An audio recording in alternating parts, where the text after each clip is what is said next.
오늘 설교의 주제와 연관해서 이렇게 주변에 계신 분들과 두 차례 인사하겠습니다. 먼저 이렇게 인사하겠습니다. 때를 분별하며 깨어 기다립시다. 다시 한번 이렇게 인사하겠습니다. 어둠을 벗고 빛으로 나아갑시다.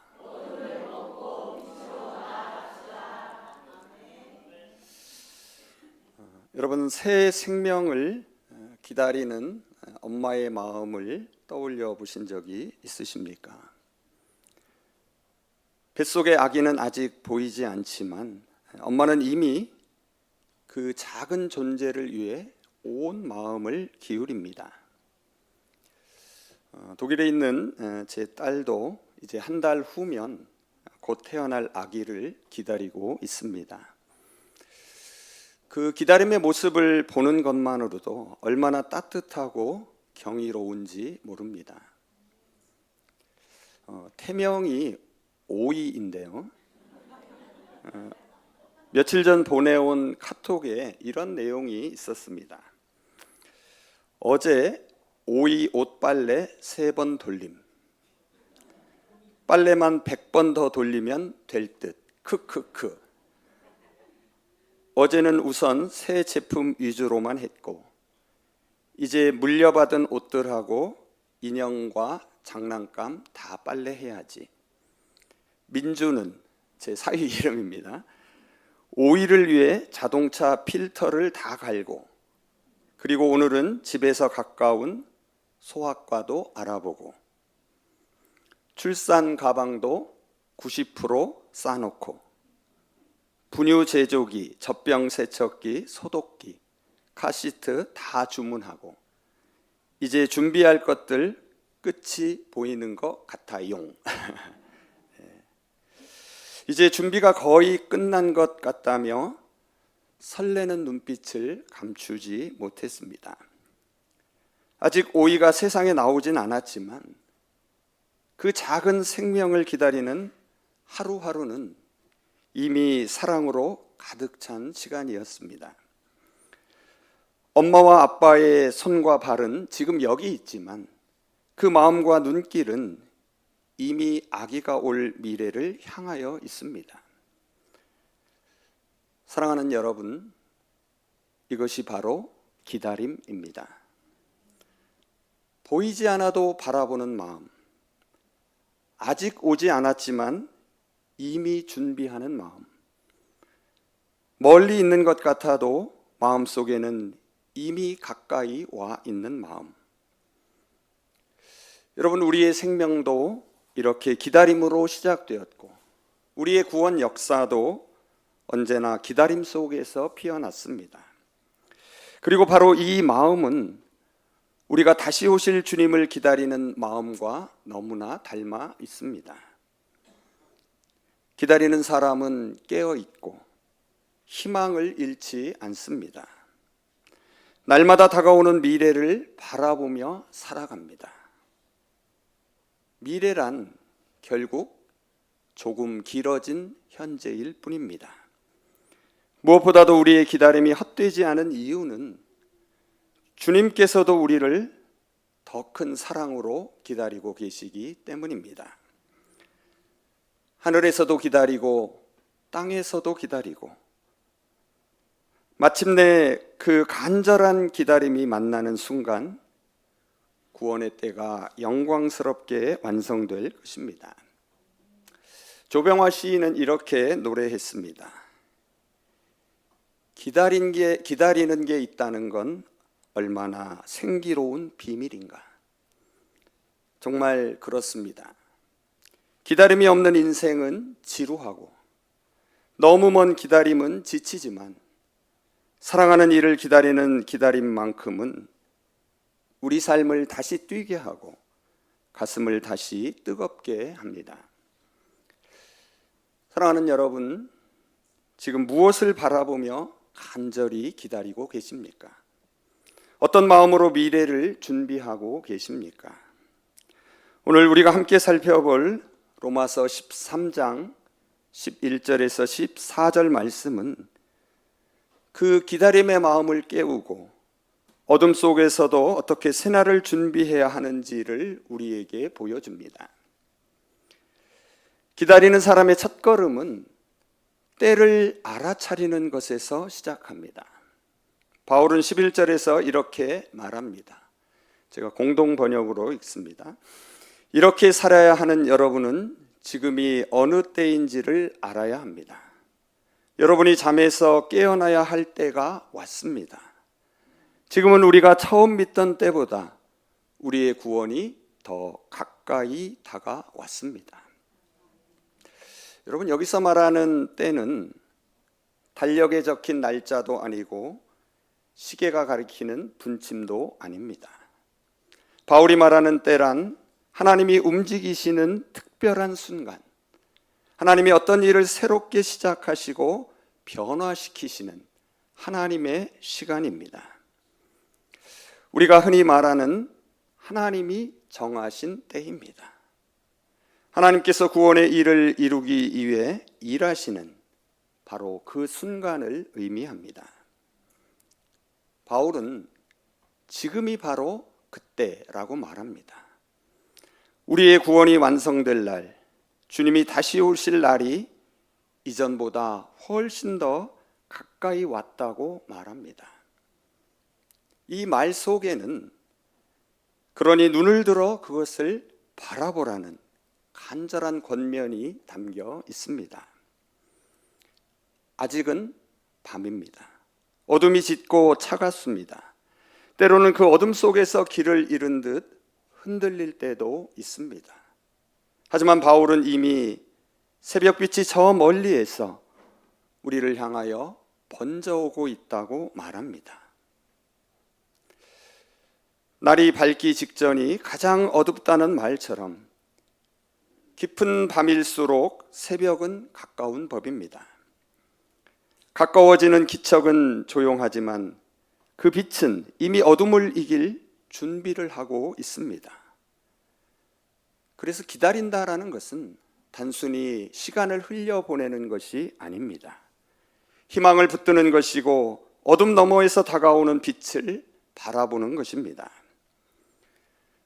바라본다라는 것은 기대하는 마음이며 하나님께서 지금도 일하신다는 믿음의 고백입니다. 바울은 이 순간을 자다가 깰 때라고 말합니다. 이제 일어설 때이고 깨어날 때라는 것입니다. 더 이상 어둠에 묶여 있을 때가 아닙니다. 새날이 이미 밝아오고 있습니다. 그리고 그 새날은 결코 우리를 향해 오는 걸음을 멈추지 않습니다. 그러므로 주님의 재림을 기다리는 우리 그리스도인들이 가장 먼저 해야 할 일은 그 때를 분별하는 것입니다. 눈앞의 어둠에 사로잡히지 말고 이미 우리에게 닿기 시작한 새벽빛을 바라보는 것입니다. 비록 아직 밤일지라도 오는 새날을 준비하는 것입니다. 이것이 바로 기다리는 마음의 자세입니다. 사랑하는 여러분, 어둠의 길을 걸어가고 있을지라도 마음 깊은 곳에서 새벽 공기의 새로움을 느끼시기를 바랍니다. 이미 빛은 오고 있습니다. 그리고 그 빛은 여러분을 결코 놓치지 않습니다. 자, 이제 그렇다면 때를 분별한 사람은 어떻게 살아가야 할까요? 밤의 어둠 속에 여전히 서 있지만 새날을 기다리며 깨어있는 사람은 무엇을 해야 할까요? 오늘 본문은 어둠을 뚫고 빛으로 다시 오실 주님을 기다리는 사람들이 반드시 품어야 할 두 가지 태도를 우리에게 가르쳐 줍니다. 첫째는 어둠의 일을 벗어버리는 것입니다. 이것은 먼저 멈추고 내려놓는 것입니다. 비록 소극적이지만 꼭 필요한 자세와 태도입니다. 여러분, 새로운 하루가 밝으면 밤새 입었던 옷을 벗어버립니다. 아마 오늘 교회 오시면서 잠옷을 그대로 입고 오신 분은 없을 것입니다. 어둠의 시간에 어울렸던 옷을 벗고 새로운 날을 준비할 새 옷을 입습니다. 마찬가지로 영적으로 깨어 새날을 기다리는 사람도 가장 먼저 어둠의 옷을 벗어야 합니다. 바울은 12절에서 이것을 어둠의 일을 벗어버리는 것으로 표현합니다. 즉 어둠 속에서 자연스럽게 따라했던 행실들, 하나님을 의식하지 않고 행했던 어둠의 습관을 과감히 떼어버리는 것입니다. 바울은 이어지는 13절에서 이 어둠의 행실들이 무엇인지를 6가지 예를 들어 설명합니다. 그것은 진탕 먹고 마시고 술에 취해 이성을 잃어버리는 것과 음행과 방종에 빠지는 것과 다툼과 시기 속에서 사는 것입니다. 물론 이 6가지가 전부는 아닐 것입니다. 하지만 이 예들은 어둠의 행실이 가진 공통된 특징을 아주 잘 보여줍니다. 방탕함과 술 취함은 생각을 내려놓고 이성을 잃고 아무런 방향성 없이 그저 흘러가는 삶을 나타냅니다. 음란과 호색은 절제와 거룩을 잃어버리고 오직 자기의 쾌락만을 위해 사는 모습을 보여줍니다. 다툼과 시기는 사랑과 배려가 사라진 자리에서 오직 자기 이익만을 위해 몸부림치는 모습을 드러냅니다. 이 모든 것의 공통점은 생각 없이 살아간다라는 것입니다. 자기 욕망을 중심에 두고 살아간다라는 것입니다. 바울은 이 모든 행실을 과감하게 끊어버리라고 말합니다. 지금은 이러한 삶을 계속할 때가 아니라는 것입니다. 그래서 14절에서 바울은 다시 한번 강조합니다. 정욕을 채우려고 육신의 일을 꾀하지 말라. 여러분, 이 말은 단순한 윤리적, 도덕적 충고가 아닙니다.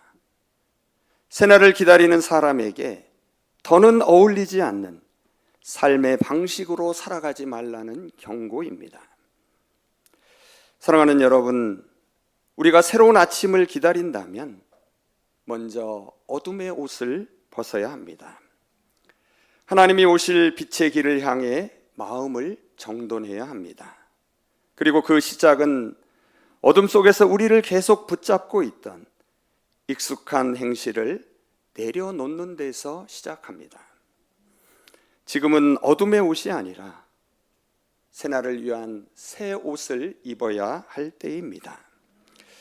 다음 둘째로 빛의 갑옷을 입는 것입니다. 이것은 앞서 말씀드린 것과는 달리 우리에게 요구되는 적극적이고 능동적인 태도입니다. 바울은 어둠의 옷을 벗어버린 사람에게 이제 빛의 갑옷을 입으라고 말합니다. 옷을 벗기만 하고 그대로 있을 수는 없습니다. 앞서 말씀드린 것처럼 새날이 밝아오면 잠옷을 벗고 하루의 일을 감당할 새 옷을 갈아입듯이 영적으로 깨어있는 사람들도 새날을 맞을 옷을 입어야 합니다. 바울은 13절에서 빛의 갑옷을 입은 사람이 가져야 할 삶의 모습을 이렇게 말합니다. 낮에와 같이 단정하게 행하라. 여러분, 여기서 낮에와 같이라는 표현이 참 흥미롭습니다. 무슨 말입니까? 낮에와 같이라는 말은 아이러니하게도 아직 낮이 아니라는 뜻입니다. 여전히 밤이고 여전히 어둡지만 대낮인 것처럼 살아가라는 말입니다. 그래서 공동번역은 이 표현을 대낮으로 생각하고, 그리고 새 번역은 낮에 행동하듯이 라고 번역하고 있습니다. 고대 그리스의 견유 철학자인 디오게네스는 밝은 대낮에도 등불을 들고 다녔다는 유명한 일화가 전해집니다. 사람들이 그 이유를 묻자 그는 이렇게 답했다고 합니다. 나는 정직한 사람, 진정한 인간을 찾고 있다. 세상이 밝아 보여도 그의 눈에는 참된 인간성이 사라진 영적인 밤이었던 것입니다. 바울의 외침도 이와 비슷합니다. 아직 어둠이 짙지만 새벽을 기다리는 그리스도인은 밝은 낮처럼 진리와 거룩의 방향을 정하고 그 빛을 향해 걸어가야 합니다. 이것은 한마디로 어둠 속에서 빛을 비추며 살라는 뜻입니다. 여러분 한번 상상해 보십시오. 가장 깊은 어둠 속에서 빛나는 작은 불빛이 오히려 더 선명하고 아름답습니다. 우리의 삶도 그러해야 합니다. 어둠 속에서 빛을 비추는 삶이 가장 눈부십니다. 또한 단정하게 행하라 라는 말은 단순히 예의를 갖추라는 뜻이 아닙니다. 알맞게, 어울리게 라는 뜻입니다. 어떤 옷을 입었느냐에 따라 우리의 행동이 달라지듯 그리스도인은 그리스도와 어울리는 삶을 살아야 한다라는 말입니다. 그래서 바울은 14절에서 이렇게 말합니다. 주 예수 그리스도로 옷을 입으라. 그리스도인은 그리스도를 따르는 사람들입니다. 여러분, 옷은 우리의 정체성을 보여줍니다. 군인은 어떤 옷을 입습니까? 군복을 입습니다. 군복을 입으면 평소의 태도와 다르게 군인다운 절제와 사명을 띠게 됩니다. 소방관이 방화복을 입으면 두려움 대신 생명을 구하겠다는 책임감을 안고 불 속으로 뛰어듭니다. 입은 옷이 그 사람의 행동과 사명을 규정합니다. 마찬가지로 그리스도로 옷을 입는다는 것은 그리스도의 성품이 우리의 삶에 자연스레 배어나오는 삶을 살라는 뜻입니다. 바울은 로마서 6장에서 이 옷을 입음을 세례와 연결하고 있습니다. 세례를 통하여 우리는 예수님의 죽음과 부활에 참여하게 되고 이전의 나를 벗어버리고 새로운 생명의 옷을 입게 됩니다. 그리스도로 옷 입는다는 것은 하나님과의 관계가 새로워질 뿐 아니라 이웃과의 관계에서도 의의 열매를 맺는 변화를 말합니다. 그리스도로 옷 입은 사람은 더 이상 어둠 속에서 자신만을 위해 살던 옛사람을 고집하지 않습니다. 흔히 옷이 사람을 만든다고 말합니다. 그리스도로 옷 입은 사람은 이제 그 옷에 어울리게 살아가야 합니다.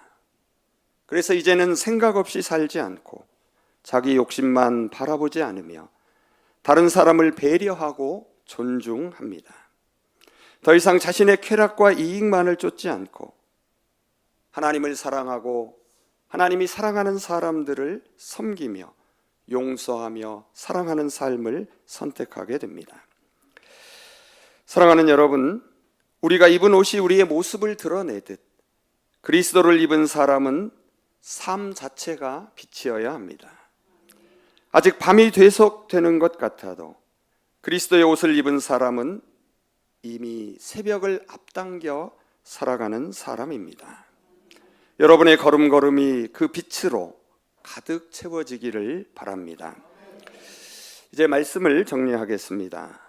오늘 우리는 로마서 13장의 말씀을 통해 기다림의 신앙이 어떤 모습이어야 하는지를 함께 생각해 보았습니다.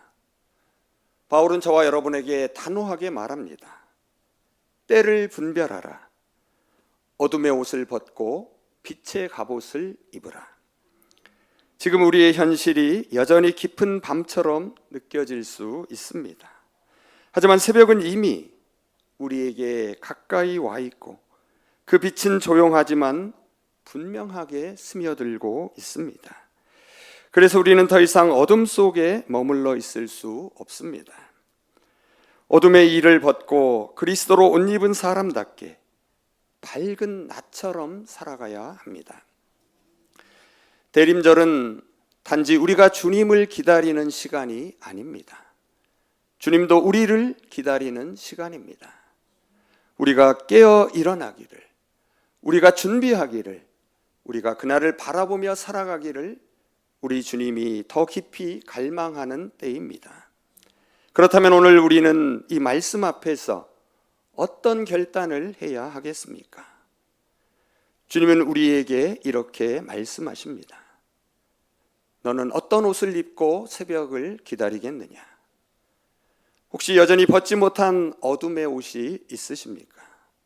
생각 없이 계속되는 습관, 마음속 깊이 있는 욕망들, 말과 태도 속에 스며든 자기 중심성에서 벗어나고 있지 못하다면 이 모든 것을 이제 주님 앞에 내려놓으시기를 바랍니다. 그리고 이제는 빛의 갑옷, 곧 그리스도로 덧입기를 바랍니다. 그분의 마음을 품고 그분의 걸음을 따라가며 그분이 밝히 비추시는 빛을 삶으로 드러내시기를 바랍니다. 이 결단은 거창한 변화가 아니라 아주 작지만 사소한 실천에서 시작됩니다. 오늘 누군가에게 따뜻한 말 한마디 건네는 것, 분노를 내려놓고 용서의 손길을 내미는 것, 거기에서 시작됩니다. 나의 유익보다 누군가의 아픔을 먼저 살피는 것, 기도의 무릎을 다시 꿇는 것, 말씀 앞에 마음을 열어두는 것에서 출발합니다.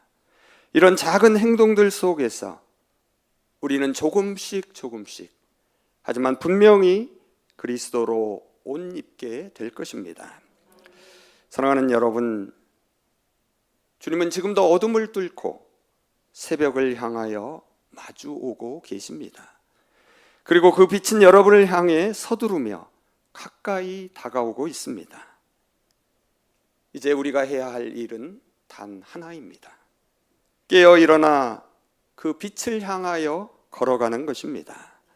오늘 이 말씀을 마음에 품고 이렇게 고백하시기를 바랍니다. 주님, 제가 이제 어둠의 옷을 벗고 빛의 갑옷으로 무장하겠습니다. 그리스도를 입고 그리스도께 어울리는 삶을 살아가겠습니다.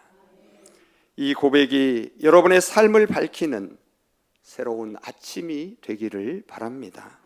그리고 여러분 한 분 한 분이 어둠 속에서도 빛을 비추며 살아가는 하나님의 사람으로 세워지기를 소망합니다.